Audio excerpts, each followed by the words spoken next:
የሰው ልጅ ወደ ቤተ ክርስቲያን የሚሄደው አንድም ሲያዝን ወደ እግዚአብሔር ለመጸለይ፣ ሲደሰት ደግሞ እግዚአብሔርን ለማመስገን ቀንና ሌሊት ወደ ቤተ ክርስቲያን ይሄዳል።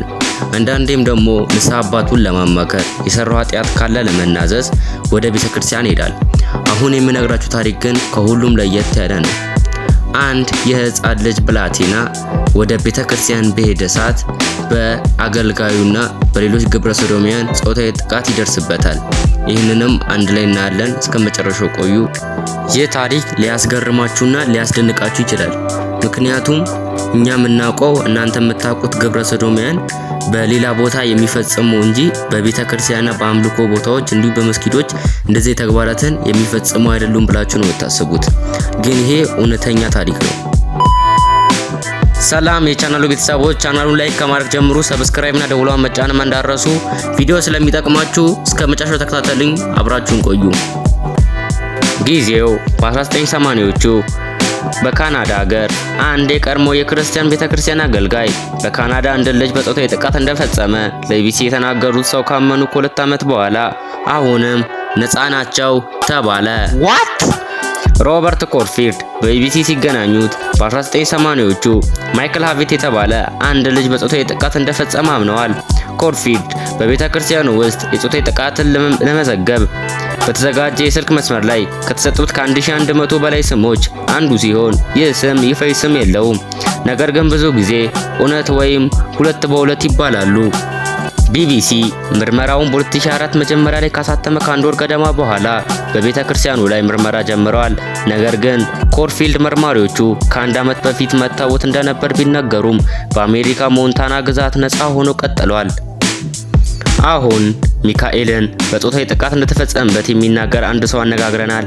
ከ10 ዓመት በፊት ሚካኤልን በጾታዊ ጥቃት እንደተፈጸመበት ከሚናገር ሰው ጋር ተነጋግረናል። ከሪፊልድ ቀደም ሲል ለቢቢሲ ሌላ ማንንም በጾታዊ ጥቃት አላደረሰም ብለዋል። ሚካኤል ማለት ጥቃቱ የተፈጸመበት ብላቴና ነው። ሆኖም ግን ኤፍቢአይ ለጥያቄዎቹ ምላሽ አልሰጠም። ስለ ሚካኤል ጉዳይ ሲጠየቅ የሮያል ካናዳ ማውንትድ ፖሊስ በሳካቹዋን በ1980ዎቹ መጀመሪያ ላይ የተፈጸሙ ታሪካዊ የወሲብ ጥቃቶችን ሪፖርት ከተቀበለ እና ግዛቶቹ ለግምገማቸው ወደ ዛውድ አቃቤ ሕጎች ተልከዋል ሲል ምርመራ መጀመሩን ተናግሯል። የሳስካቹዋን ፍትህ ሚኒስትር በፖሊስ እየተመረመሩ ያሉ ጉዳዮችን እየገመገመ መሆኑን ወይም አለመሆኑን አስተያየት አይሰጥም ብሏል። ትሩዝ በዓለም ዙሪያ እስከ 100,000 አባላት እንዳሉት ይታመናል። አብዛኞቹ በሰሜን አሜሪካ ናቸው። በ1897 በአየርላንድ በአንድ የስኮትላንድ ወንጌላዊ ተመሰረተ እና በቤተ ክርስቲያኑ ሰራተኞች ተብሎ በሚጠሩት የአዲስ ኪዳን ትምህርት ቤቶች በአፍ በማስፋፋት በሚኒስትሮች ዙሪያ የተገነባ ነው። አንዱ መለያ ባህሪው ሰራተኞች ንብረታቸውን ትተው ወንጌልን ሲያሰራጩ የቤተ ክርስቲያን አባላት መቀበላቸው ነው። ይህም በሚጎበኟቸው ቤቶች የሚኖሩ ልጆች ለጥቃት ተጋላጭ ያደርጋቸዋል ሲሉ የቀድሞ አባላት ይናገራሉ። በታህሳስ 2025 በስልክ የተገናኘው ኮርፊልድ ለቢቢሲ እንደተናገረው ከአንድ ዓመት በፊት በኤፍቢአይ እንደጎበኘው ነው። በአካል አይተውኛል፣ መሰረቱ መረጃውን ገምግመዋል እና እኔ እውነቱን ብቻ ነው የመለስኩት ብለዋል።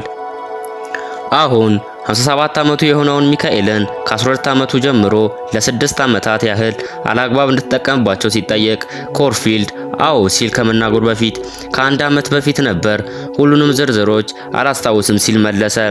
ኤፍቢአይ በዚያን ጊዜ ረስተው ነበር እና ከዚያን ጊዜ ጀምሮ ከማንም ጋር አልተገናኘውም ሲል አክሏል። እስር እንደሚፈራ ሲጠየቅ ኮርፊልድ ይህ እድል እንዳለ ተረድቻለሁ ብሏል።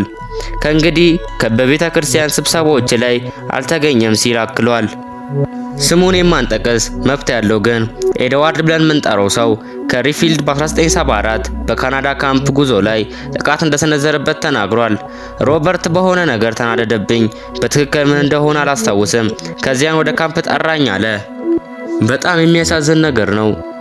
ቁጣና ዝቅ አድርጎ ሲይዘኝ ብቻ ነው የማስታውሰው። ትራሶቹ በዚያ እንግዳ የሰባዎቹ የአበባ ንድፍ እንደተሸፈኑ ብቻ ነው የማስታውሰው። በመጨረሻም አልጋው ላይ ያዘኝ ሲል አክሏል። ነገሩም ከቁጣ ወደ ወሲባዊ ጥቃት ተለወጠ። እግዚኦ ማርነ ክርስቶስ፣ እግዚኦ ማርነ ክርስቶስ፣ እግዚኦ ማርነ ክርስቶስ ነው የሚባለው።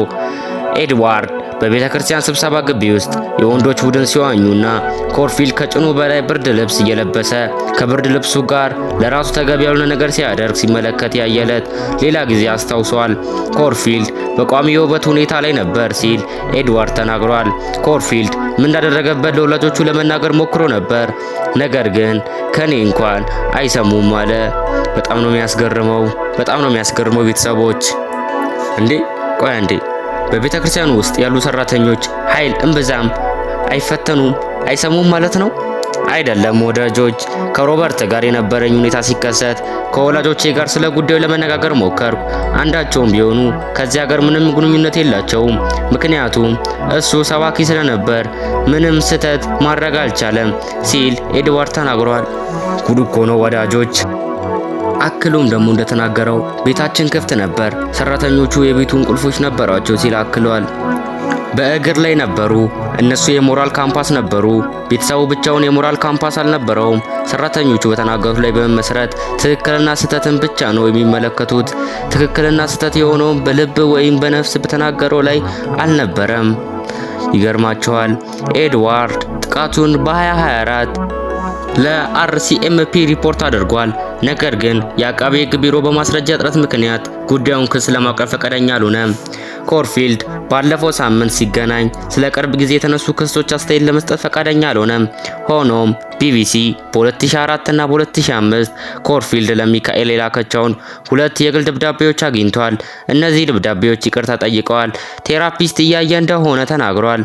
በአንድ ደብዳቤው ላይ ኮርፊልድ የተጎጂዎችን ዝርዝር እያዘጋጀ ነው ብሏል። አሁን ሚካኤል 57 ዓመቱ ነው። ፍትህን ለመጋፈጥ የቤተ ክርስቲያን አመራር ማየት እንደሚፈልግ ተናግሯል።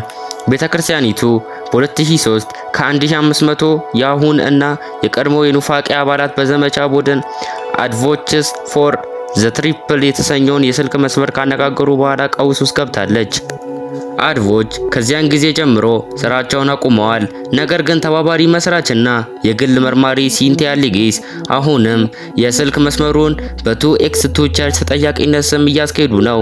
ከግማሽ በላይ የሚሆኑ ተከሳሾች በስልጣን ላይ እንዳሉ 1164 የጾታዊ ጥቃት ክሶች ቀርበዋል ብለዋል።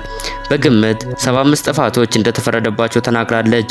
ነገር ግን ኮርፊልድ ለ6 ዓመታት አንድ ልጅ በጾታዊ ጥቃት እየፈጸመ ቢቀበልም ነፃ ሆኖ ቀጥሏል። በካናዳ የህግ አስከባሪ አካላት ግራ ተጋብተዋል። ሮበርት ኢሳ የህፃናት ወሲባዊ ጥቃት ፈጻሚ መሆኑን አምኗል። ለ6 ዓመታት እኔን በደል ስለፈጸመብኝ ኃላፊነት ወስዷል ሲል ሚካኤል ለቢቢሲ በመልእክቱ ተናግሯል። የቤተ ክርስቲያኒቱ አመራር ፍትህ እንዲሰጠው ይፈልጋል። አንዳንዶቹም በደል መሸፈን ወንጀል ፈጽመዋል በሚል ተከሰዋል። ቀደም ሲል ባደረግነው ምርመራ ሚካኤል በ1993 የደረሰበትን በደል ለሳስካቹዋን ከፍተኛ የቤተ ክርስቲያን መሪ ለሆነው ለዴል ሹልትዝ እንደዘገበ ተናግሯል። የበላይ ተመልካቾች የቤተ ክርስቲያኒቱ ከፍተኛ አባላት ሲሆኑ ለእያንዳንዱ የአሜሪካ ግዛትና ለካናዳ ግዛት ንቁ ተከታዮች ባሉበት አንድ አለ። ነገር ግን ሹልትዝ ወደ ፖሊስ አልሄደም እና ሚካኤል ከጥቂት ሳምንታት በኋላ ስለ በዶሌክስ ለሌሎች እንደነበረው ስላሰበ በኃይል እንደደበደበው ተናግሯል። ሚካኤል ሹልትዝ ከዚያም ከቤተ ክርስቲያኑ እንዲወጣ እንዳበረታታው ተናግሯል። ኮርፊልድ ደግሞ በአሜሪካ ሞንታና ግዛት ውስጥ በድንበር አቋርጦ ሚኒስትር ሆኖ እንዲሰራ ተዘዋወረ። ኮርፊልድ እንደ አውሮፓውያን አቆጣጠር በ2024 ለቢቢሲ እንደተናገረው ሹልትዝ ወደ ሞንታና ለመላክ የወሰነው ውሳኔ እንደሆነ ያምን ነበር። እዛም ለ25 ዓመታት በስልጣን ላይ ቆይተዋል። ሹልትዝ ቀደም ሲል ለቢቢሲ ስለ እኔ የተቀበልኩ አብዛኛው መረጃ የተዛባና የተሳሳተ ነው ሲል ተናግሯል። ሆኖም ወደ ተጨማሪ ዝርዝር ለመሄድ ፈቃደኛ አልሆነም። አርሲኤምፒ አመራሩን ለማካተት ፈቃደኛ ባለመሆኑ ተበሳጭቻለሁ፣ አባልነቱን አላልኩም ሲል ሚካኤል ባለፈው ሳምንት ተናግሯል። ሮበርት በእርግጠኝነት ጥፋተኛ ነው፣ ዴል እና ሁሉም አመቻችቶም ጥፋተኛ ናቸው ሲል አክሏል። ኤድዋርድ ኮርፊልድ አሁንም ነፃ መሆኑ ሙሉ በሙሉ አስቂኝ ነው ብሏል። ይህንን ወደፊት ለማራመድ አርሲኤምፒ ምን አይነት ጫና ሊሰማው ይገባል አለ። አርሲኤምፒ ጥያቄዎችን ለሳስካቹዋን የፍትህ ሚኒስትር አቅርበዋል። እሱም አስተያየት ለመስጠት ፈቃደኛ አልሆነም። ቤተ ክርስቲያኒቷ ራሷ የጾታዊ ጥቃት ቀውስ ለመፍታት ብዙም አላደረገችም ሲሉ የግል መርማሪዋ ሊሊስ ከዚህ ቀደም የሴኪቱ አባል የነበሩ ሲሆን ከዚህ በፊት ተወልደው ነበር። በእርግጥም ወደ ኋላ እየተጓዙ ነው ብዬ አስባለሁ ብለዋል።